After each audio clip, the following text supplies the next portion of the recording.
கவிஞர் பட்டுக்கோட்டை கல்யாண சுந்தரமும் கவிஞர் கண்ணதாசனும் தொழில் நண்பர்கள் என்ற அந்த சுவாரஸ்யமான தகவலை பத்தி தான் பார்க்க போறோம். அதுக்கு முன்னாடி hi friends, I'm C Ilango. வணக்கம், welcome back to my channel. நீங்க இன்னும் நம்முடைய சேனலுக்கு சப்ஸ்கிரைப் பண்ணலனா உடனே ஒரு லைக் போட்டு சப்ஸ்கிரைப் பண்ணி சப்போர்ட் பண்ணுங்க. அப்பொழுதுதான் நான் போடுகின்ற ஒவ்வொரு சுவாரஸ்யமான பதிவும் உங்களுக்கு நோட்டிபிகேஷனாக வந்து சேரும். வாங்க பதிவிற்குள் போகலாம். கவிஞர் கண்ணதாசன் தம்மை பற்றிய மதிப்பீட்டில் தெளிவாக இருந்திருக்கிறார்.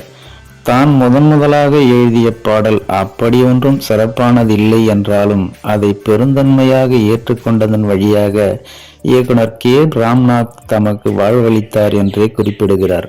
அந்த நன்றி உணர்ச்சியால் கோயம்புத்தூர் இருப்பூர்தி நிலையத்திற்கு எதிரே குடியிருந்த இயக்குனர் ராம்நாத்தின் வீட்டிற்கு சென்று நன்றி உணர்ச்சியோடு கைப்பற்றி நின்றிருக்கிறார்.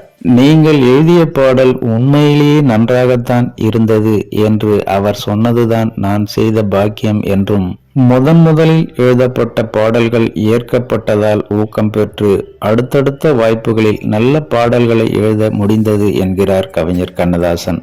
5000த்திற்கும் மிகுதியான திரைப்பாடல்களால் கவிஞர் கண்ணதாசன் நினைவு கொள்ளப்படுகிறார் என்றால், அதற்கு மறுமுனையில் 200 சுற்றும் பாடல்களை மட்டுமே எழுதிய கவிஞர் பட்டுக்கோட்டை கல்யாண சுந்தரமும் நினைவுபடுத்தப்படுகிறார். இருவரும் ஒரே பண்டத்தை கடைவிரித்தவர்கள் என்றாலும் அவர்களுக்கிடையே துளி அளவு கூட போட்டியுணர்ச்சியோ எதிர்ப்புணர்ச்சியோ இருக்கவில்லை. கவிஞர் கண்ணதாசனின் இந்த பண்பினை பிற்காலத்தில் எதிர்கடை விரித்து பாட்டு எழுதிய கவிஞர் வாலியும் நெகிழ்ந்து குறிப்பிடுகிறார். கவிஞர் கண்ணதாசன் அவர்கள் பாடல் எழுத தொடங்கிய பிறகும் முதல் 10 ஆண்டுகள் கதை, திரைக்கதை, உரையாடல் எழுதுவதிலும் திரைப்படங்கள் எடுப்பதிலும் முனைந்து ஈடுபட்டார். கவிஞர் கண்ணதாசனுக்கு முன்பாகவே கவிஞர் பட்டுக்கோட்டை கல்யாண சுந்தரம் முன்னிலை பெற்ற பாடலாசிரியராகிவிட்டார். பட்டுக்கோட்டையின் பாடல்கள் நாட்டுப்புற தன்மையுள்ளவை என்றுதான் பலரும் கருதுகின்றனர்.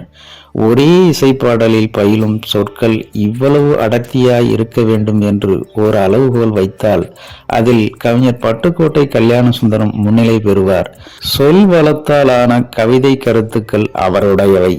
நல்ல பொழுதையெல்லாம் தூங்கி கெடுத்தவர்கள் நாட்டை கெடுத்ததுடன் தானும் கெட்டார். சிலர் அல்லும் பகலும் வெறும் கல்லாயிருந்து விட்டு அதிர்ஷ்டமில்லை என்று அழுத்து கொண்டார். இந்த வரிகளை சற்றே பாருங்கள். 2 வரிகளுக்கு இடம் தரத்தக்க ஒரு மெட்டில் எத்தனை அருமையான சொற்களை பொருத்தி ஆள்கிறார் அவர். அதுதான் கவிஞர் பட்டுக்கோட்டை கல்யாண சுந்தரம் அவர்களின் வலிமை. இலகு வகை சொற்றொடரில் தொடர்ச்சியான நல்ல சொற்களை கோர்த்து கருத்துக்களை அமைப்பதுதான் அவருடைய கூர்மை. கவிஞர் பட்டுக்கோட்டை கல்யாண சுந்தரத்தின் பாடலை கேட்டதும் அதன் சொல்லாட்சி தரத்தால் உணர்த்தப்படும் பொருளழகுக்கு நாமெல்லாம் உடனே மயங்கி விடுவோம்.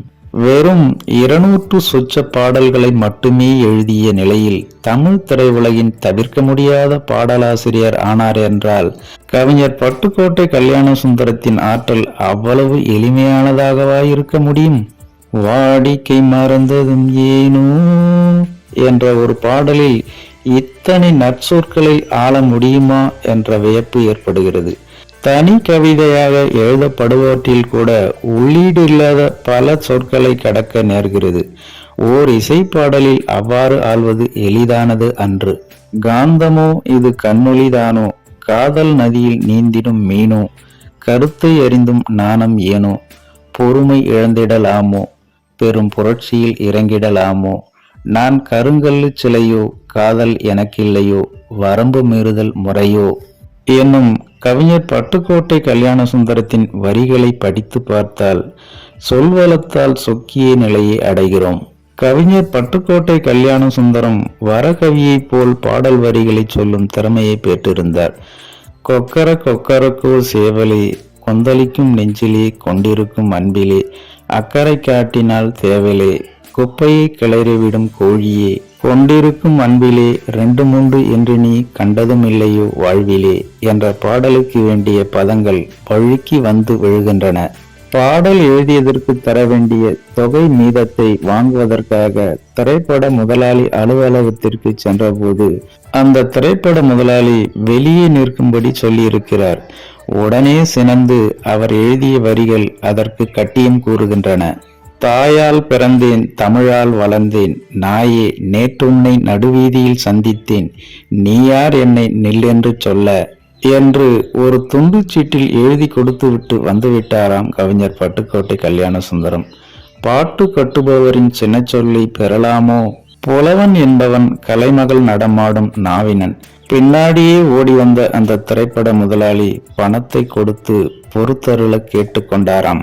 கவிஞர் கண்ணதாசன் அவர்கள் படம் எடுத்து கொண்டிருந்த வேளையில் கவிஞர் பட்டுக்கோட்டை கல்யாண சுந்தரமே முதன்மை பாடலாசிரியர்.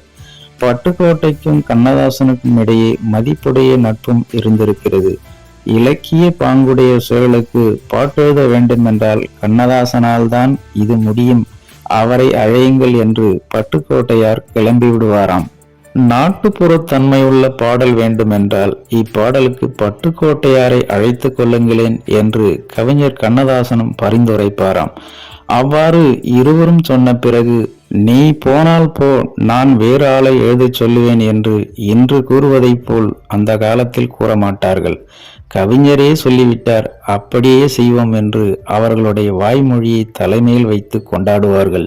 கவிஞர் பட்டுக்கோட்டை கல்யாண சுந்தரத்துக்கு பெரிதாய் நோயொன்று ஏதும் இல்லை. மூக்குக்குள் ஏற்பட்ட தசை வளர்ச்சி தொந்தரவு. அதனை போக்கிக் கொள்ள சிறியதாய் ஓர் அறுவை மருத்துவம் பார்க்க வேண்டியிருந்தது.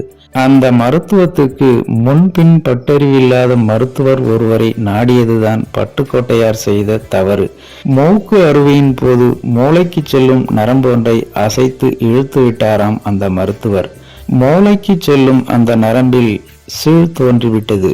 அந்த சீழ் நேரடியாக மூளையை தாக்கியதால் தான் பட்டுக்கோட்டையார் இறந்தார். அவருடைய இறப்பு யாரும் எதிர்பாராதது. பட்டுக்கோட்டையின் இறப்புக்கு பிறகு ஏற்பட்ட வெற்றிடத்தை நிரப்பும் பொறுப்பு கவிஞர் கண்ணதாசனை வந்தடைந்தது. 1930ஆம் ஆண்டு ஏப்ரல் 13ஆம் நாளில் பிறந்த பட்டுக்கோட்டையார் அக்டோபர் 9ஆம் நாள் 1959ஆம் ஆண்டில் இறந்தார். வெறும் 29 ஆண்டுகளை அவர் வாழ்ந்தார். ஆனால் அதற்குள்ளாகவே அவர் எழுதிய சில 100 பாடல்களில் மறையாத சுவடுகளை பதித்து சென்று விட்டார் என்பது குறிப்பிடத்தக்கது. ஓகே ஃப்ரெண்ட்ஸ், கவிஞர் பட்டுக்கோட்டை கல்யாண சுந்தரமும் கவிஞர் கண்ணதாசனும் தொழில் நண்பர்கள் என்ற இந்த சுவாரஸ்யமான தகவலை பற்றி நீங்கள் என்ன நினைக்கிறீர்கள் என்ற உங்களோட கருத்துக்களை மறக்காம கமெண்ட்ல பதிவிடுங்க. மேலும் இது போன்ற வேறொரு சுவாரஸ்யமான தகவலுடன் சந்திக்கலாம். அதுவரை உங்களிடமிருந்து விடைபெறுவது MC இளங்கோ. நன்றி, வணக்கம், வாழ்க தமிழ்.